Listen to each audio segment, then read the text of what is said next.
अपने खेत में बहुत सारा पानी डाला था, तो आज ये अचानक से ये सारी फसल सूख कैसे गई? फिर किसान को कुछ समझ नहीं आता और वो परेशान होकर अपने घर चला जाता है। राधा, हमारी सारी फसल रातों रात सूख गई। पता नहीं ऐसा क्या हुआ। अब हमारे ऊपर बहुत सारा कर्ज हो गया है। हो सकता है हमें कर्ज उतारने के लिए अपना खेत बेचना पड़े। फिर अगले दिन उसी ट्यूबवेल का पानी एक और किसान इस्तेमाल करता है और अपने खेतों में उस ट्यूबवेल का पानी डालता है। फिर अगले दिन वो देखता है कि उसकी फसल भी बर्बाद हो जाती है। इसी तरह देखते ही देखते गांव में बहुत से खेत बंजर हो जाते हैं। किसी को कुछ समझ नहीं आता कि आखिर खेत पानी देने के बावजूद सूख कैसे सकते हैं। फिर एक रात राधा परेशानी की वजह से अपने घर में इधर उधर टहल रही होती है। तभी उसे ट्यूबवेल के चलने की आवाज आती है। अरे ये क्या, इतनी रात गई, ये ट्यूबवेल किसने चालू किया? फिर वह खिड़की से देखती है तो उसे एक औरत दिखाई देती है जिसने सफेद साड़ी पहनी हुई होती है और वह उस ट्यूबवेल में नहा रही होती है। वह उसकी शक्ल नहीं देख पाती। अरे दैया, ये कैसी औरत है जो रात गए इस ट्यूबवेल में इस तरह नहा रही है? मुझे अभी से वहां से भगाना होगा। फिर राधा हाथ में डंडा लेकर उस ट्यूबवेल की ओर बढ़ती है। कौन है तू? ये ट्यूबवेल हमारा है। तेरी इतनी हिम्मत, इतनी रात गए इस ट्यूबवेल में नहा रही है? तुझे कोई शर्म हया है या नहीं? चल अभी के अभी इस ट्यूबवेल से बाहर निकल, नहीं तो एक डंडा मारूंगी, सब अकल ठिकाने आ जाएगी। राधा की चेतावनी देने के बाद भी वो औरत उस ट्यूबवेल से बाहर नहीं निकलती। अरे दैया रे, कितनी बेशरम औरत है। मेरे इतना बोलने के बाद भी इसे कोई फर्क नहीं पड़ रहा। अच्छी बात है, रुक, तुझे अभी सबक सिखाती हूँ। फिर राधा उसके ऊपर डंडे से वार करती है। उसके डंडा मारते ही वो औरत पानी के अंदर गायब हो जाती है। अरे नास मिट्टी, कहाँ चली गई, कहाँ छुप गई? कितनी देर पानी में छुपी रहेगी? सांस लेने के लिए बाहर तो तुझे आना ही पड़ेगा। मैं भी देखती हूँ तू कितनी देर तक इस पानी के बाहर नहीं आती। फिर राधा वही डंडा लेकर उसके पानी से बाहर निकलने का इंतजार करने लगती है, लेकिन 15 मिनट होने के बावजूद वो औरत पानी से बाहर नहीं निकलती। अरे दैया रे दैया, ये तो बाहर ही नहीं निकली, कहीं पानी में डूबकर मर तो नहीं गई। हे भगवान, अब मैं क्या करूं? फिर राधा डंडे को पानी के अंदर घुमाना शुरू करती है ताकि उस औरत का पता लग सके। अरे नास मिट्टी, कहाँ गायब हो गई? कहीं तेरे खून के जुर्म में पुलिस मुझे पकड़ कर ना ले जाए। फिर बहुत देर तक पानी में डंडा चलाने के बावजूद उस औरत की लाश नहीं मिलती। फिर वह डर के मारे भागती हुई वापस अपने घर जाती है और शामू को पूरी बात बताती है। हे भगवान, ये क्या हो गया? राधा, कहीं तुमने उस औरत को जान से तो नहीं मार दिया? चलो, हमें अभी खेत पर जाना होगा। फिर वे दोनों खेत की तरफ जाते हैं और ट्यूबवेल में उस औरत की तलाश करने लगते हैं।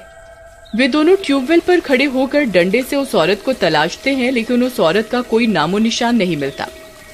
अजी, एक काम कीजिए, आप इस ट्यूबवेल के अंदर जाइए और उसकी तलाश कीजिए। फिर शामू उस ट्यूबवेल के अंदर कूद जाता है और उस औरत को अपने पैरों से ढूंढने लगता है।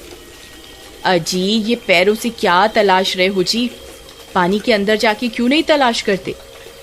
फिर शामू पानी के अंदर जाकर उसकी तलाश करता है। राधा कुछ देर तक वहीं इंतजार करती रहती है, पर शामू पानी से बाहर नहीं आता। अजी, कुछ मिला आपको? अजी, सुनते हो? अब आप कहाँ गए जी? हाँ जी, सुनिए। राधा बहुत घबरा जाती है।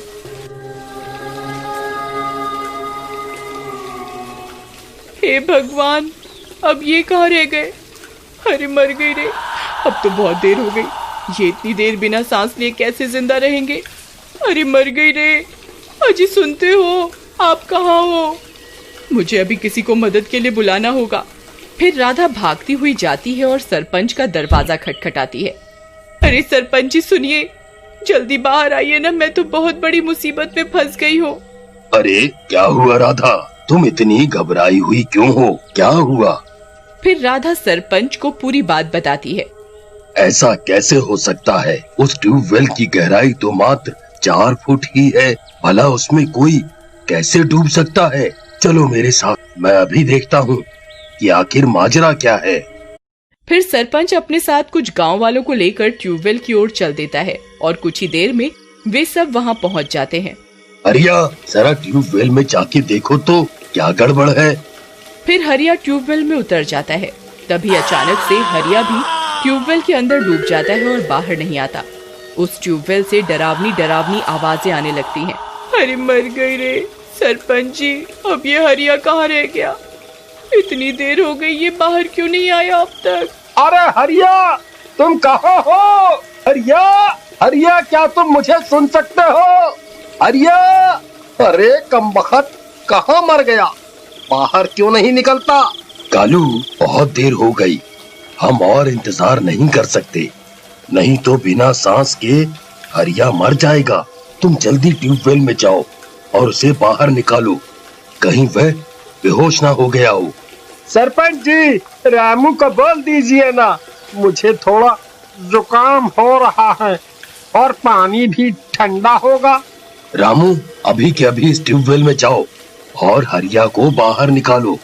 ठीक है सरपंच जी, जैसी आपकी आज्ञा। फिर इतना बोलकर रामू भी उस ट्यूबवेल में उतर जाता है। तभी उसे एहसास होता है कि कोई उसका पैर अंदर की ओर खींच रहा है।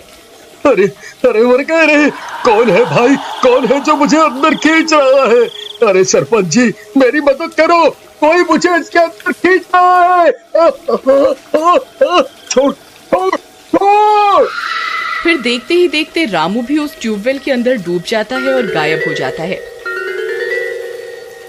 वे सब लोग एक दूसरे की शक्ल देखते रह जाते हैं। कालू, जरा देख तो सही, क्या हुआ? क्यों रे बुड्ढे, मुझे बेवकूफ समझा हुआ है क्या, जो मैं मरने के लिए इस ट्यूबवेल के अंदर जाऊंगा? दिखाई नहीं दिया क्या? इसने किस तरह इतने लोगों को हमारी आंखों के सामने निगल लिया। ये ट्यूबवेल पर जरूर किसी चुड़ैल का साया है, तभी इसका पानी खेतों में डालते ही पूरी फसल बर्बाद हो जाती है। अब मैं यहाँ नहीं रुकने वाला, यहाँ जरूर किसी भूत प्रेत का चक्कर है। वे लोग आपस में बातें कर ही रहे होते हैं कि तभी डरावनी डरावनी आवाजें आने लगती हैं। अरे मर गए रे सरपंच जी, आपने ये आवाज सुनी?